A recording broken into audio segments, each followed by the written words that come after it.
Okay, so this chapter is going to focus more on describing data. We're going to be looking at graphs, and we're going to be talking about what those mean and what they tell us and how to describe those. So again, we're going to be experiencing a lot of vocabulary as we go through these. So we're going to start here first with these two definitions here, individual versus a variable. So individuals, these are objects that are going to be described by our set of data.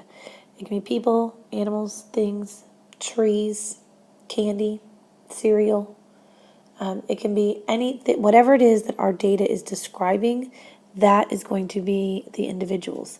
They are sometimes called cases. Okay, but individual, what we really need to be clear with here is that individual does not refer to people only. Okay, your variable is going to be any characteristic of the individual, and it's going to take on different values for the different individuals. For instance, if your individuals were apples, your variable could be the color. You have some apples that are green and some that are red and some that are a mix of colors. Okay, and so that would be our individual would be our apples, and our characteristic, our variable here would be the color of the apple. It could be the size of the apple. It could be the time to ripen. Okay, and then when we're looking at this data and we're choosing variables, we have two basic kinds of variables. We can have what we call a categorical variable and then a quantitative variable. Categorical variables put an individual into groups or categories, whereas quantitative variables, they take a number value. Okay, and so they have an actual number value, and a lot of times with your quantitative variables, you'll be taking an average. One of the things you need to look out for, though, is that just because it has a number does not guarantee that it's quantitative variables.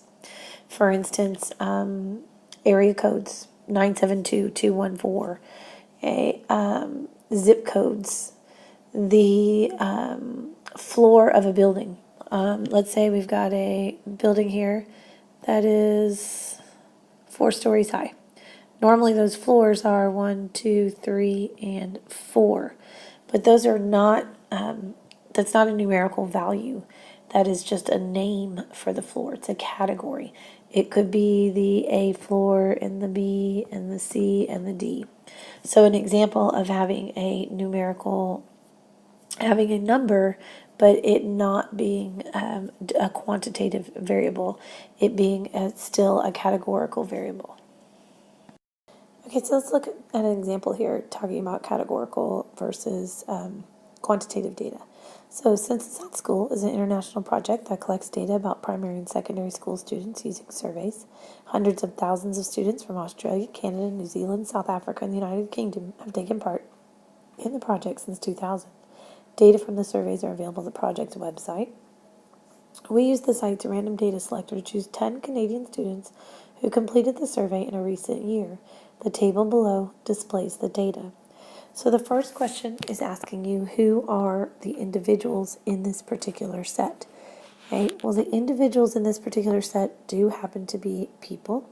Okay, and it is the 10 people that were selected from the random generator who participated in the survey and then were selected from the random generator. So it's those 10 Canadian students. And what variables were measured, identify each as categorical or quantitative.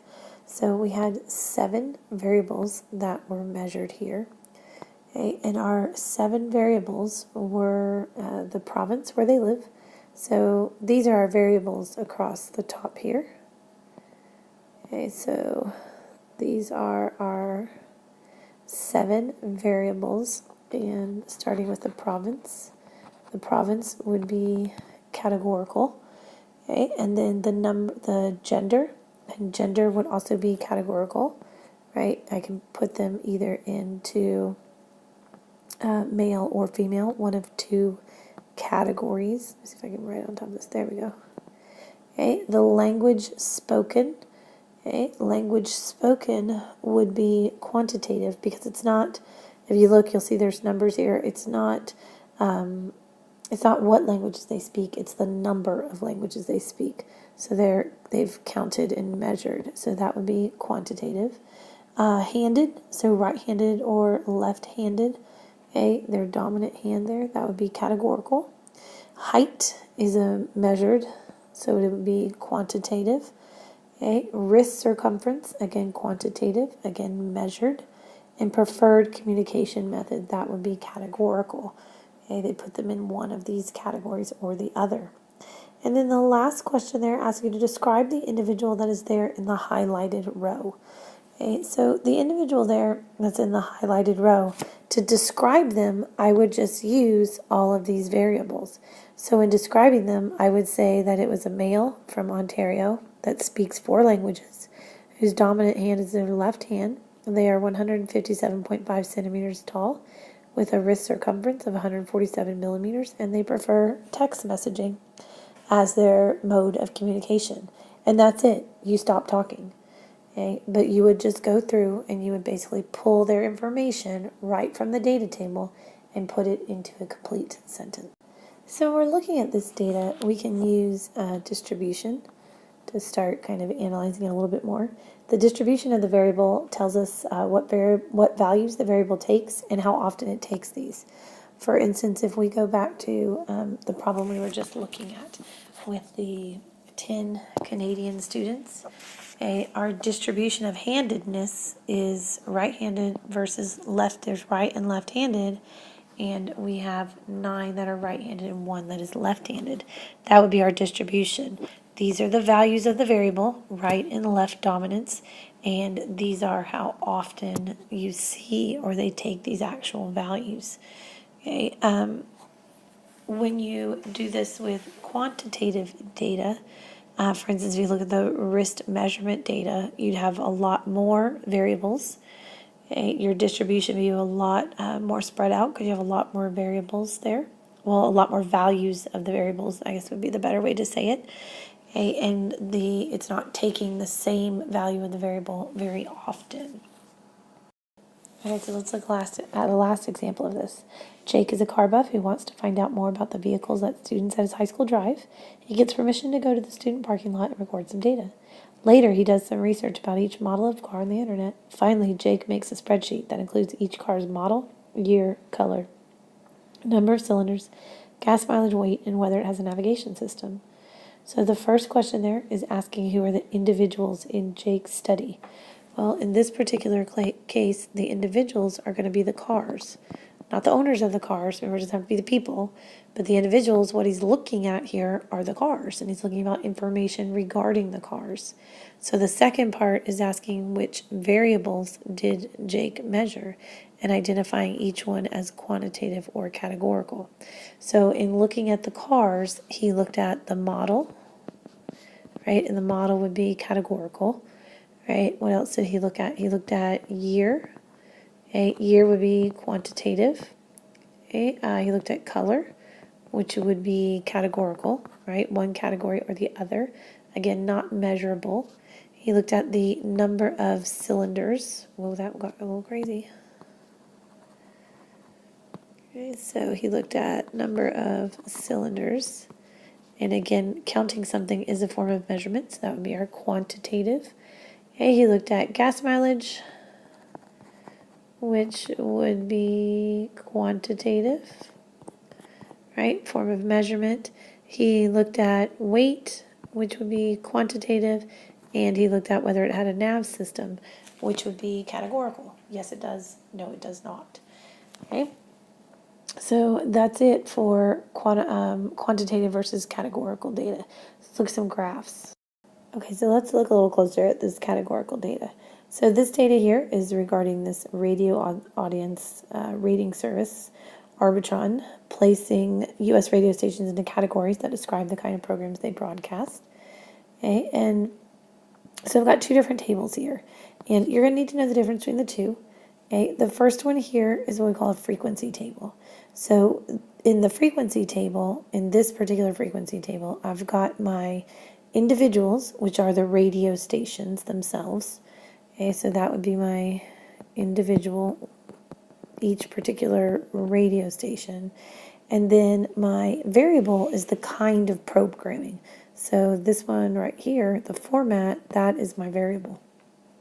And so my frequency table here basically just counts them. How often do I encounter that particular category of the variable? I encounter a country music station 2006 times. I encounter a rock station 869. A Spanish language station 750 times. Okay, so the format here is my variable, and how often I see that particular form of the variable is what my count is. It's my frequency. So this table over here then is what's called a relative frequency table. So relative frequency tables show percent. Okay, so it's still the same data.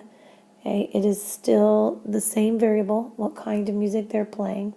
But in this case, I'm finding the percentage, how often it is showing up compared to the others. Okay, and so I get this percentage, I get this relative frequency. Okay, there are times, if you look, like for instance, if you look at this one, it says that it's 99.9, and we know officially that should add up to 100%. Okay, the reason why they're not adding up perfectly is what we call round off error. Okay, you can see that right here. So our round off error is not necessarily due to the fact that somebody can't add from here to here. It's when we rounded it, we are ending up with that total that is not exactly adding up perfectly to 100 anymore.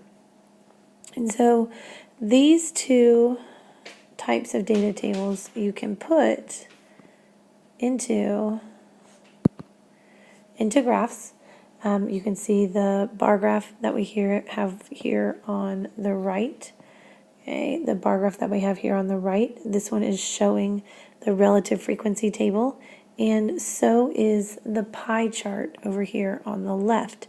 They're both showing the percent, so it's relative frequency, not just the frequency table, but you can use either format to then display the data.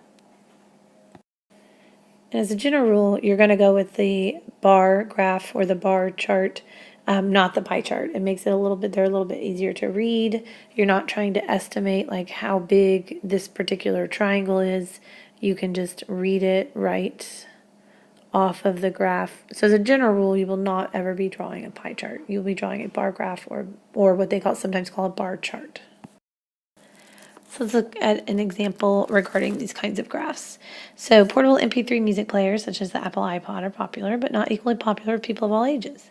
Here are the percents of people in various age group who own a portable MP3 player, according to an Arbitron survey of 1,112 randomly selected people. So our problem here is to make a well-labeled bar graph to display the data and describe what you see. Okay, so the first thing we would need to do is go ahead and label our X and Y axis. All right, and so on our X axis, we're going to have our age group, and that would be in years. Okay, and we always need our units, right? And then on our Y axis, we have our percent owning an MP3 player. And all of that would be there, or percent owning an MP3 player. And then you're going to need to go through and you would use your scale appropriately, right? I'm ranging here from 5 up to 54. So we're going to go about 10, 20, 30, 40, 50, 60. Okay, and then we've got our age groups across the bottom. So our first age group there was 12 to 17. So we're going to go up just shy of half. So when you're drawing your bar graph or your bar chart, you're going to want all your bars to be approximately the same size. Okay, again, this is really difficult to do, drawing this with my finger. Okay, and we're going up to 30 here. So I want all my bars, and by same size, I mean width, approximately same width. They do not touch one another. In a histogram, they will touch one another, but in a bar graph or a bar chart, make sure they are not touching one another. Okay, and then on the last part of that question, where it asks us to describe what you see, this is where you basically are pulling a conclusion from this graph. Okay, and so your conclusion would be something along the lines of that more young people are, own an MP3 player, or less older people own an MP3 player. They decrease in popularity as age group goes up. So you are basically just stating what you are seeing in that graph. In the second part here, then, part B, would it be appropriate to make a pie chart for this data and explain? Okay, so we would not do a pie chart for this data. Okay, no pie chart here, because this is not, so a pie chart is, I've got a whole, right? And I'm taking parts of my whole, right? I'm saying 25% of my entire age group does whatever it does. Here's another 25% that does whatever it does. I don't know what kind of line that was. Okay, so I'm taking parts of a whole. Where in this, I'm not taking parts of a whole. I've got a variety of age groups. Each percentage here refers to a different age group. And so I couldn't use a pie chart for this because it's not all referring to the same age group. Okay, so let's look at this picture, which is this graph, which is a pretty good example of a misleading graph. So basically what you have right here is that Apple doing a survey as to whether these people purchasing a Mac were first-time computer buyers, previous PC users that are switching over to a Mac, or previous Mac owners. So our problem we have here is it says here's a clever graph of the data that uses pictures instead of the more traditional bars. How is this graph misleading? Okay, so when we look at this graph, and we're referring to this graph over here, okay, when we look at this graph, the height is appropriate. It's going to the appropriate height there. So the height is appropriate. However, the way the picture is oriented, it makes it look huge, huge, huge, huge, huge compared to the other ones. Okay, and whether that's accurate or not is, it doesn't even matter. It's the initial visual interpretation is that this category has like 10 times what this one does, which is not true when you actually then look at the numbers. So it can be very misleading there. If you look at the bar graph, so the part B then, two possible bar graphs of the data are shown below. Which one could be considered deceptive and why? They both show the same information. Okay, so they're both showing the right and the appropriate numbers. Okay, they're both showing the appropriate percents. So the bar graphs are showing percents. The pictograph right here was showing the count, and the bar graphs here are showing percents. They both show the same percent. The difference, though, is scale. Okay, and so since our scale is different, it makes this PC bar look extra short. Over here, where I didn't start at 0, and I went from 10 straight, when I went straight from 10 to 20, and I didn't start at 0. And so it makes it look like the ones that didn't own a computer or that are PC switching over is significantly smaller than it is. We talk a lot about scale, okay? And this is one of the reasons why scale it can be so important. Okay? And so it can make that graph look a little skewed, look a little wrong because of the scale that you have and how it is set up. Okay, let's look at what we have going on here with this table. So this is what we call a two-way table. We've got a survey of 4,826 randomly selected young adults. Asked, what do you think the chances are you'll have much more than a middle-class income at age of 30? And the table below shows their responses.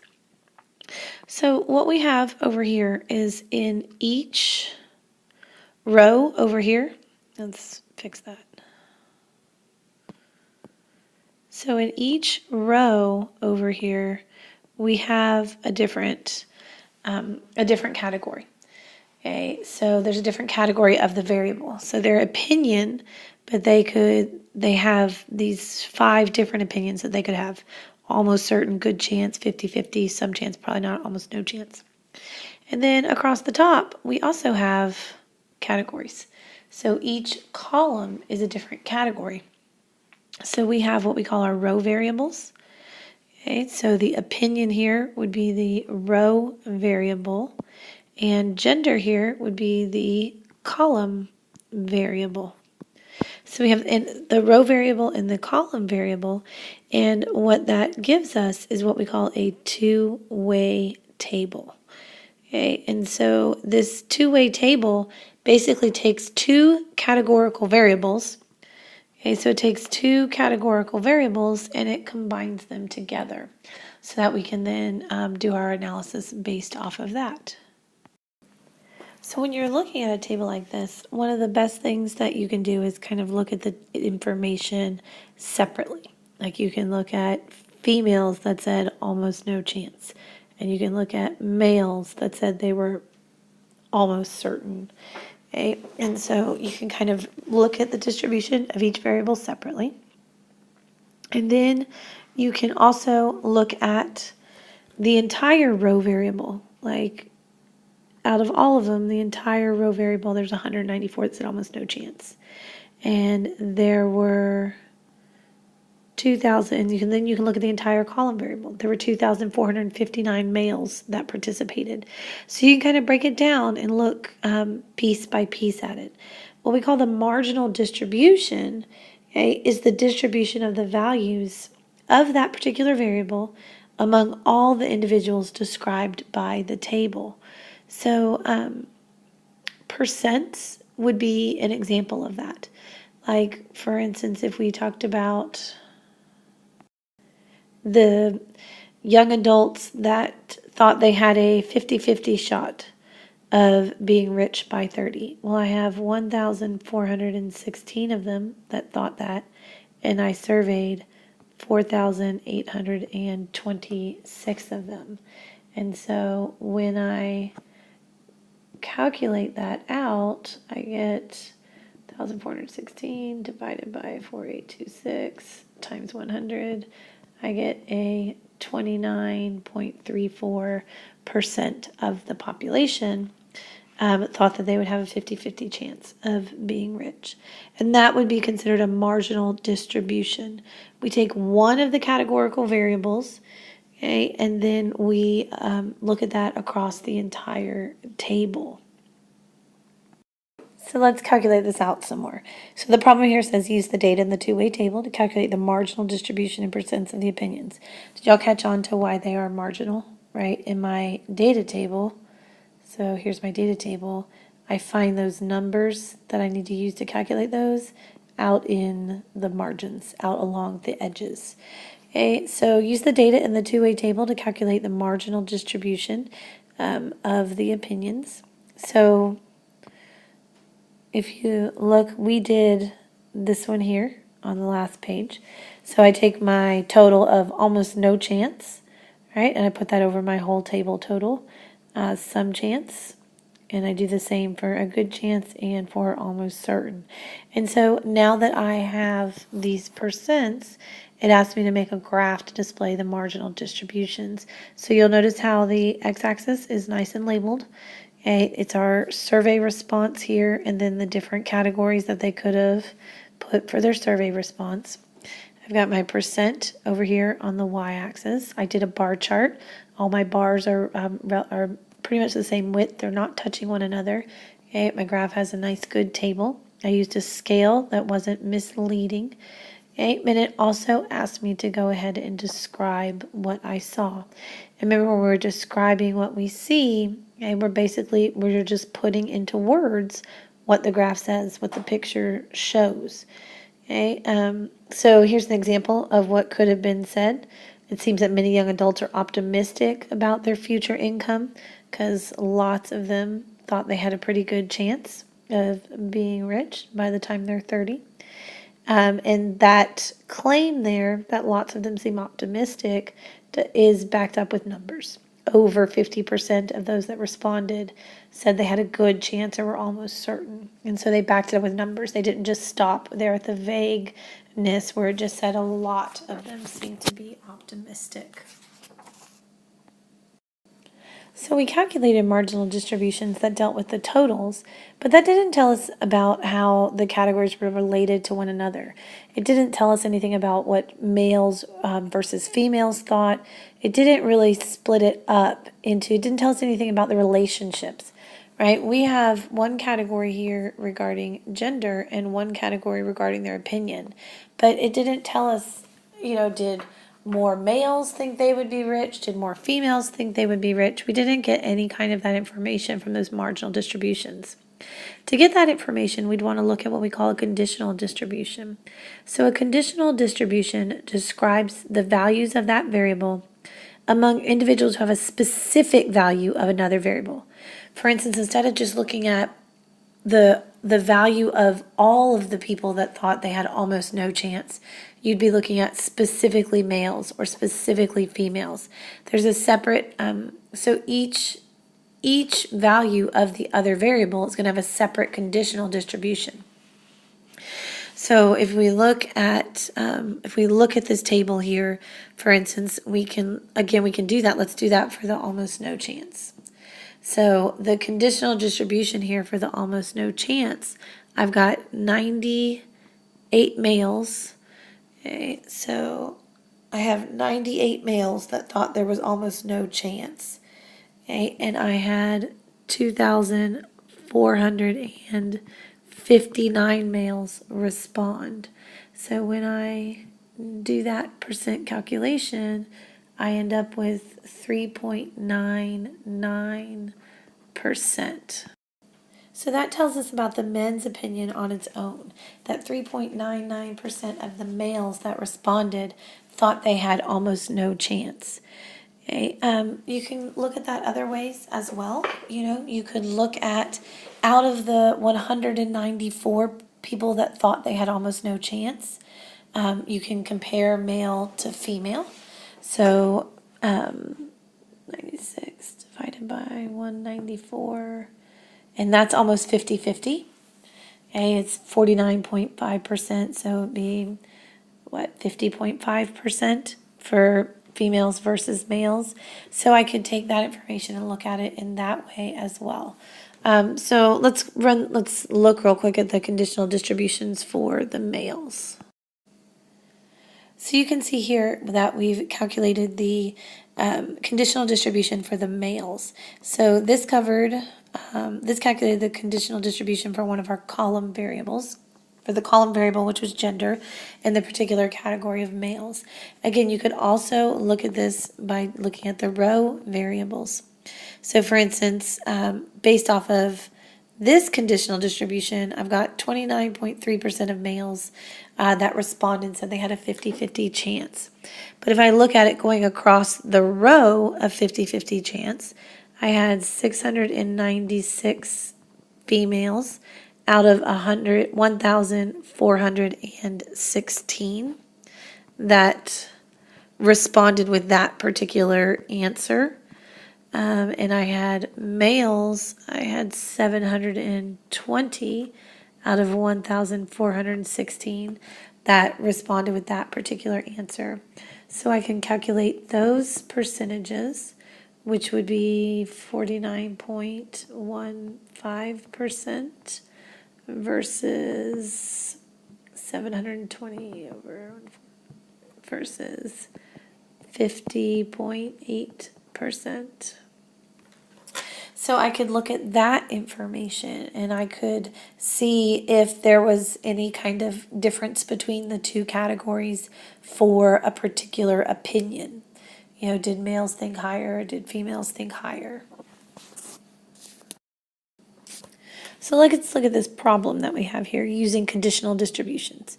So the problem states, based on the survey data, can we conclude that young men and women differ in their opinions about the likelihood of future wealth? Give appropriate evidence to support your particular answer. So when we're looking at what we have here, we suspect that gender might influence the young adults' opinions about the chance of getting rich. So they are comparing the conditional distributions of responses for men and responses for women. So they have gone through and calculated the conditional distribution for females and for males. Okay, our bottom number here, right? How many women responded, how many males responded in total, over how many responded for each particular opinion that was there. And now you can take this data and you could make a side-by-side bar graph like they did here.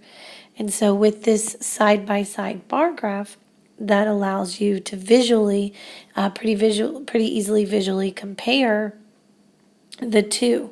So based on what we see here, okay, you could make a claim that men seem a little bit more optimistic than women do about their future income. Men are less likely to say that they are not really going to have a chance. Okay, you could kind of pick apart each one individually, pulling specific numbers from there. In addition to the side-by-side bar graph, you could draw what's called a segmented bar graph.